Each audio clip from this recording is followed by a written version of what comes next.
Hello viewers, আশা করছি তোমরা সবাই ভালো আছো। তো দেখতে পাচ্ছ একটা হর্ন সুইচে প্রবলেম হয়েছে, কিন্তু এই সুইচটা এখন মার্কেটে অ্যাভেলেবেল নয়।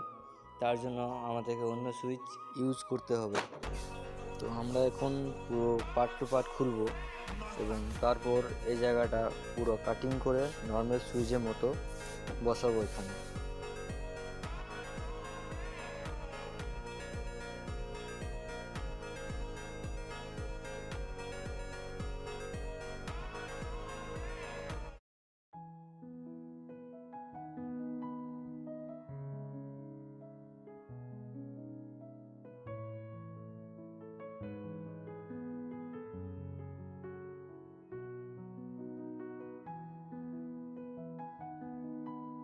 তো দেখতে পাচ্ছ আমাদের কাজটি এখন সফল হয়েছে। সাথে থাকবেন, সঙ্গে থাকবেন সবাই।